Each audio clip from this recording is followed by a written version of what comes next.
ဒီနေ့အားကြတော့ဘောနော်ပန်းပုံမှန်ထက်အဲ့ဟာနောက်ချတယ်မနဲ့၄နာရီပန်းကလေအလုံးလုံးတဲ့ခါကျအဲ့ဟာထားတာနောက်ချတာပေါ့နော်နိုးချင်းမှာပဲဆောင်းခုတ်တယ်ပြီးဆိုရင်တော့ကမျက်နှာတစ်သွားတိုက်မှာပေါ့နော်အိမ်ကလူတွေတောင်ထမင်းစင်းစားနေပြီပန်းကြတော့မနဲ့အိမ်ပေါ်မအိမ်ဘောနော်အောင်မှာပဲအိမ်ကားငိုက်တိုင်းအောင်မှာပဲအလိုက်တယ်မျက်နှာတစ်သွားတိုက်မှာအိမ်သာရှိမှကြောင်းလေးရှိရနဲ့ကြောင်းလေးနဲ့ခဏဆော့လိုက်ပါရဲ့ရှင်ဒီမလေးပြရဲ့အမှုကြီးကပါအဖြူတဘောမျိုးလဲပန်းနာမလဲဒီနဲ့တကယ်လို့ဒီ skin care ပိုင်းနဲ့ပတ်သက်တာစပရိမတ်ပိုင်းပေါ့နော်ပြီးဆိုရင်ဒီအသားရည်ပိုင်းနဲ့ပတ်သက်တာဆိုရင်တော့ပန်းကိုအသေးစိတ်မေးလို့ရပါတယ်ပြီးတာနဲ့ပန်းကထုံးစံအတိုင်းပန်းရည်လောင်းရတာအရန်ကြိုက်တယ်အပြင်စိမ့်စိမ့်လေးတွေအသီးလေးတွေကိုစိုက်ထားတဲ့အသီးလေးတွေကပေါ့နော်တနေ့ဘလောက်ကြီးသွားပြီလေဒီအပွင့်တွေပွင့်ရက်လားအသီးတွေထက်သေးရလားအဲ့လိုမျိုးအရန်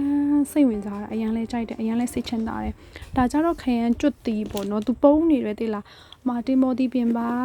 ဒါတော့ပန်းဟိုပြီးတဲ့နေ့စိုက်ထားတဲ့တင်မော်ပင်ပေါ့နော်ပန်းလက်ညှိုးထုတ်ပြတာငုတ်တီတင်မော်တီကလေတော်တော်လေးကိုကြီးနေပြီပေါ့နော်ပြီးဆွင်ခရမ်းကျွတ်တီလေးပါသူပုံးနေတာလေးပေါ့နော်ဒါကြတော့ကလီမော်တီပင်ပါရှောင်းနူတီလည်းရှိရနော်